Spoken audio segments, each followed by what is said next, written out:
அதுக்கு தான் நான் அன்னைக்கே சொன்னேன் பெரிய ரிஸ்க் எல்லாம் எடுக்க வேண்டான்னு. இப்ப என்னாச்சு? பைனான்சியல் விஜயகுமார் கடனை திருப்பி கொடுக்க சொல்லி போன் மேல போன் பண்றாரு. நடந்ததை பத்தி பேசி நம்ம ஒருத்தருக்கு ஒருத்தர் ஆறுதல் சொல்லிக்கிறதுல பிரயோஜனம் இல்லை. நடக்க போறதை பத்தி யோசிப்போம். இப்ப என்ன? எனக்கு தெரிஞ்சு இனிமே பண்றதுக்கு ஒண்ணும் இல்ல. உங்க வீடு, ஆபீஸ் எல்லா ப்ராப்பர்ட்டி மேலே கடனை வாங்கியாச்சு. மவுண்ட் ரோட்ல ஒரு ப்ராப்பர்ட்டி இருக்கு, அதை வித்தா விஜயகுமார் கடனை கொஞ்சமாவது திருப்பி கொடுத்துடலாம். வேண்டாம், அது முதல்ல என் வைஃப் பேர்ல நான் வாங்க. அது மட்டும் இல்ல, இந்த சரிவு என் வீட்டுக்கு தெரிய வேணாம். தெரிஞ்சா அங்க இருக்கிற நிம்மதியும் சந்தோஷமும் போயிடும். எல்லாமே போயிடுச்சுன்னு வீட்டுக்குள்ள நுழையிற எனக்கு எவ்வளவோ இருக்குதுன்னு நம்ப வைக்கிறதே அவங்க சந்தோஷம்தான். அந்த சந்தோஷத்தை நான் இழக்க விரும்பல. கூடிய சீக்கிரம் நான் விஜயகுமாரை பார்த்து பேசணும். அப்பாயின்மெண்ட் ஃபிக்ஸ் பண்ணுங்க ப்ளீஸ்.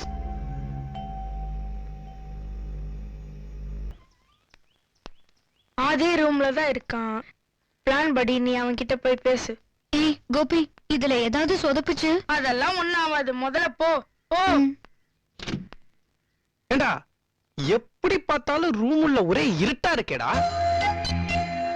ஒருவேளை ஆதி நான் கிடைக்கலன்ற ஃபீலிங்ல உள்ள உட்காந்து சும்மா ஓன்னு அழுகுறாளோ? இருக்கும்.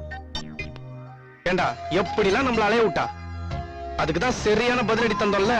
நேத்து அந்த டான்ஸ் ஆடுற பொண்ணை பார்த்து அப்படியே சும்மா ஃப்ரீஸ் ஆயிட்டால. போதும்டா, எப்பவுமே சிரிச்சிட்டு இருக்க அந்த முகத்தை நேத்து சோகமா பார்த்தோன்னா மனசு தாங்கவே இல்லை தெரியுமா? அந்த கோபத்துல தாண்டா அவ என்னை எந்த அளவுக்கு லவ் பண்றான்னு எனக்கே தெரிஞ்சது. நேத்து சாயந்தரம் அவளை ஒரு ப்ளூ சுடிதார்ல பார்த்தேன்டா. அப்ப தலை சீவிட்டு இருந்தா, ரப்பர் பேண்ட் இல்லாம போனிடெயில் போடாம முடிய அப்படியே சும்மா விரிச்சு விட்டுருந்தா பாரு. ஐயோ, அப்படியே லைஃப் லாங் சும்மா பார்த்துட்டே இருக்கலாம்டா. அப்புறம் அவ சிரிப்பு, அத சொல்ல வார்த்தையே இல்லடா. அவளுடைய கண்ணு, அப்புறம் அவளோட உதடு, அப்படியே ஒன்னும் கொஞ்சம் இறங்கி வந்தா. சுமாரா சொல்றத மட்டும் கேள்றா. அந்த கழுத்துக்கு கீழே அப்படியே போனா அதுல ஒரு சின்ன இடுப்பு, அந்த இடுப்புல ஒரு சின்ன மடிப்பு, அப்படியே வானவில்ல ஒரு மின்னல் போன மாதிரி.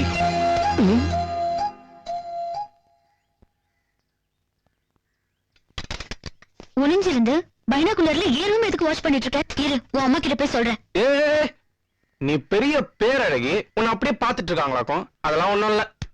பக்கத்து வீட்டு வேலைக்காரி அம்மச்சா இருக்கால, அவளை கரெக்ட் பண்ணிட்டு இருந்தேன். நான் 5 நிமிஷத்துக்கு முன்னாடியே வந்துட்டேன். நீ பேசினதெல்லாம் கேட்டேன். நான் ப்ளூ சல்வார்ல தலை செய்யும் போது எவ்வளவு அழகா இருப்பேன். என் கண்ணு, என் மூக்கு, என் சிரிப்பு எல்லாத்தையும் கேட்டேன். மனசுல எவ்வளவு ஆசை வச்சிருக்கேன். என்கிட்ட ஒரு வார்த்தை சொல்லிருக்கலாம்ல. இத கேட்கறதுக்கு நான் எவ்வளவு நாள் காத்துட்டு இருந்தேன் தெரியுமா? ஃப்ரெண்ட்ஸ் கிட்ட சொல்லி மட்டும் என்ன பிரயோஜனம்? நீ மட்டும் என்ன, உன் ஃப்ரெண்ட்ஸ் பேச கேட்டுட்டு என் மனசை எவ்வளவு கஷ்டப்படுத்தின. அட்லீஸ்ட் நீ என்ன சொல்லிருக்கலாம்ல. அது எப்படி? நான் பொண்ணு இல்ல, நான் எப்படி முதல்ல சொல்லுவேன்? அப்படிலாம் ஒண்ணும் இல்ல. நீ சொல்ற மாதிரிலாம் ஒண்ணும் கிடையாது. யாரு வேணா சொல்லலாம். சொல்ல முடியாது. முடியும். முடியாது. முடியும். நான் போறேன். ஏய், ஏன் என் கை பிடிக்கிற? சரி, கூட்டுறேன். அப்போ நான் உன்னை தொடக்கூடாது.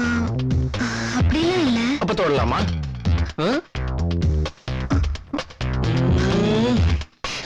இந்த கண்ணு, இந்த மூக்கு, இந்த உதடு, அந்த இடுப்பு, அதுல அந்த மடிப்பு, அதெல்லாம் அப்புறம் பாத்துக்கிறேன். இப்ப நான் ஒண்ணு கிஸ் பண்ண போறேன். சரி, பண்ணல. அப்ப சொல்லு. முடியாது. அப்ப நான் கண்டிப்பா கிஸ் பண்ண போறேன். டேபிளும் ஃபுல்லா இருக்குது, பாட்டிலும் ஃபுல்லா இருக்குது, நீங்களும் சோஃபா ஃபுல்லா இருக்கிறீங்க. பெரிய ஃபேமிலி தான் போல இருக்குது. naughty boy, तू जाओ. ஹிந்தி ஃபேமிலி போல இருக்கு. cheers. ஒரு நிமிஷம் மேடம், நானும் சொல்லிக்கிறேன். மறக்க முடியல மேடம். என்ன எல்லாரும் cheers ன்னு சொல்லுவாங்க, நீ மறக்க முடியலன்னு சொல்ற? பின்ன என்ன மேடம், தகுந்த நேரத்துல நீங்க உங்க செக்ரட்டரியும் உங்க காரையும் அனுப்பலன்னு வச்சுக்கோங்க, என்ன துரத்திட்டு வந்துச்சு அந்த 4 பொண்ணுங்க, அதுங்கிட்ட மாட்டிக்கிட்டு நான் அப்படியே கைமா இருந்திருப்பேன். சரி, எதுக்கு அந்த 4 பொண்ணுங்களை உங்களை துரத்துனாங்க? இந்த மல்லாக்க படுத்து காலை மடிச்சு வச்சிருக்கேன், அது கோழி தானே madam? shut up, answer my question. எதுக்கு அந்த 4 பேரும் உங்களை துரத்துனாங்க? அது ஹலோ, 1 மினிட் ஹோல்ட் கரோ. மேடம், பொருள் எப்ப ரெடி ஆகும்னு கேக்குறாங்க. நாளைக்கு காலையில ரெடி ஆயிடுன்னு சொல்லு. கல் சுபம் ஆயேகா. क्या ब्लैक रोज मैडम பொருளோட black rose வருமான்னு கேக்குறாங்க तू बेवकूफ है क्या பொருள் ரெடி ஆச்சுனா பிளாக் ரோஸ் ரெடின்னு தானே அர்த்தம் हां कल सुबह आएगा ठीक है என்ன நின்னுட்டு இருக்க போய் ரெடி பண்ணு Yes, जा madam. सब कुछ रेडी करो வாங்க வாங்க மேடம் இவங்க எல்லாம் யாரு? they all my staff ஸ்டாஃபா? ஆமா, பொருளுங்கிறீங்க, பிளாக் ரோஸுங்கிறீங்க, அவன் போன்ல கப் ஆயின்றான், நீங்க கல் சுப்புன்றீங்க. என்ன பிசினஸ் மேடம் பண்றீங்க நீங்க? அது காலையில ஆனா உனக்கே தெரியும் அப்ப நைட் ஸ்டே எனக்கு இங்கதானா? அதை விடு விட்டுட்டேன். நான் கேட்ட கேள்விக்கு நீ பதில் சொல்லவே இல்ல. என்ன கேட்டீங்க? அந்த நாள் பொண்ணுங்க எதுக்கு ஒண்ணு துரத்துனாங்க? அதையே சாரி மேடம், தெரியாம தெரிஞ்சு பட்டுருச்சு. that's okay man. அதாவது மேடம், எனக்கு பாடி எல்லாம் மச்சம் மேடம். பாக்கதானே போறேன். அப்ப செமையா செட் ஆகுது. இது எந்த அழகான பொண்ணு என்ன பார்த்தாலும் உடனே ஐ லவ் யூன்னு சொல்லிடுது. 4-5 பொண்ணுங்க அட் டைம்ல சொன்னா நான் என்ன பண்றது? ஓடி வர்றதை தவிர.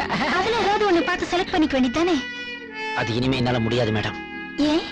ஏன்னா என் மனசு ஆல்ரெடி ஒரு பொண்ணு கிட்ட பறி கொடுத்துட்டேன். யார் அது? இந்த ஆல்பத்துல அந்த பொண்ணோட போட்டோ இருக்கு, நீங்களே பாருங்க. இன்ட்ரஸ்டிங். பாருங்க. கல்யாணம் தான் கட்டிக்கிட்டே ஓடி போலாமா, இல்ல ஓடி போய் கல்யாணம் தான் கட்டிக்கலாமா? சாரி, என்னால் முடியாது. ஏன் முடியாது? ஏன்னா என் மனசு கூட நான் இன்னொருத்தருக்கு பறி கொடுத்துட்டேன். யாரு? அந்த போன்ல கப்பாயங்க லம்பா அவனா? அவன் ரொம்ப சுமாரா இருக்கானே மேடம். Shut up. அவன் இல்ல, அவருடைய போட்டோ இந்த ஆல்பத்திலே இருக்கு. ஏன் ஆல்பத்திலையா? நான் தான் எல்லாருக்கும் ஆல்பம் கொடுப்பேன், எனக்கு ஆல்பமா? என்னன்னு பாப்போம். கண்டு கண்டேன் கண்டு கண்டேன். 25 எதிர்பார்த்தோம், 25 கிடைக்கும் போல இருக்கு.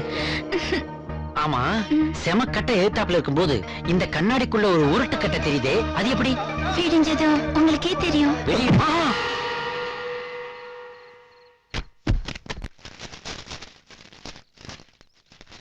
கனவு காணுங்கள். பள்ளி குழந்தைகளிடையே அப்துல் கலாம். வியாபாரத்தில் ஏற்பட்ட நஷ்டத்தால் பிரபல தொழிலதிபர் மனைவியுடன் தற்கொலை.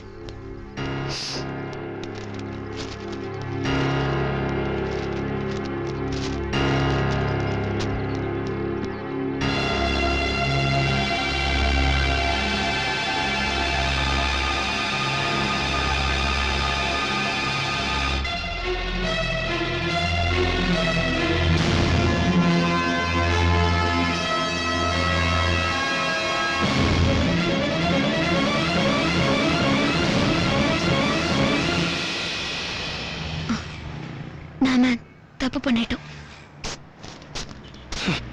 அரவிந்தோட அப்பா இப்படி ஒரு முடிவு எடுப்பாருன்னு நான் எதிர்பார்க்கவே இல்லை. ஆரம்பத்துல இருந்து பணம் தான் அவருக்கு பிரச்சனையா இருந்திருக்கு.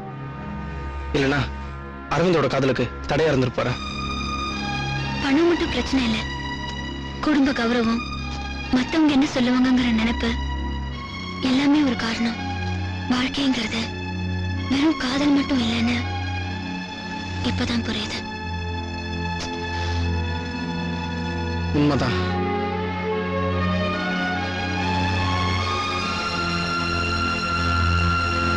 லக்ஷ்மி, லக்ஷ்மி, லக்ஷ்மி. என்னங்க இன்னைக்கு இவ்வளவு சீக்கிரம் ஆபீஸ்ல இருந்து வந்துட்டீங்க? என்னாச்சு? ஒரு முக்கியமான விஷயம், வா சொல்றேன்.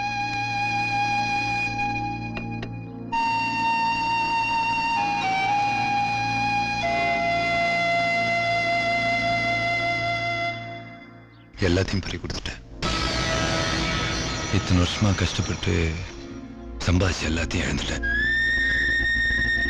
ஒரு சின்ன தப்பு சறுக்கிட்டேன். கவலைப்படாத. நீ கோயில் கோயிலா போய் வேண்டிக்கிட்ட வேண்டுதலோ, நான் என் பிசினஸ்ல காட்டின நேர்மையோ, இல்ல நம்ம பிள்ளைகளோட அதிர்ஷ்டமோ என்ன தெரியல, ஏதோ ஒண்ணு நம்மளை காப்பாத்திருச்சு. ஆண்டவன் ஒரு கதவை மூடினா இன்னொரு கதவை திறப்பான்னு சொல்லுவாங்க. ஆனா என் விஷயத்துல எல்லா கதவையும் மூடிட்டான். ஒரே ஒரு ஜன்னலை தவிர எனக்கு கடன் கொடுத்த ஃபைனான்சியரை நான் போய் பார்த்தேன். கொடுக்க வேண்டிய கடனை திருப்பி கேட்கறதுக்காக நான் உங்களை கூப்பிடல. எனக்கு ஒரு கடமை பாக்கி இருக்கு. எனக்கு பிரியான்னு ஒரு பொண்ணு இருக்கா. என்னோட உலகம், சந்தோஷம், நிம்மதி எல்லாமே அவதான். 6 வயசுல அவன் அம்மா போனதுக்கு அப்புறம் அவளை என் கண்ணுக்குள்ளேயே வச்சு வளர்த்திருக்கேன். என்னதான் இருந்தாலும் பொம்பளை புள்ள, வயசு வந்தா இன்னொருத்தர் வீட்டுக்கு போக வேண்டியது தானே. உண்மைதான். எனக்கு அந்த கவலை இல்லை. 2 பேருமே பசங்க தானே. தெரியும். பெரியவன் பேரு ஆதி, சின்னவன் கோபி, ரைட்? உங்க குடும்பத்தை பத்தி நல்லா விசாரிச்சுட்டேன். அது கொடுத்த கடன் திரும்பி வருமானத்துக்காக இல்ல. என் பொண்ணு உங்க வீட்டுக்கு மருமகளா வரணும்.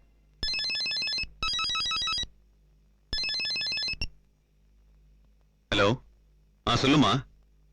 சரி, ஒரு நிமிஷம் மேல வந்துட்டு போறியா? போன் பேசுறதுக்கு முன்னாடி பாத்தீங்களா, எல்லாம் சொல்லி வச்சது மாதிரி நடக்குது. என் பொண்ணு என்ன கோயில கூட்டு போறதுக்காக வந்திருக்கா. ஓ, there she is. வாமா.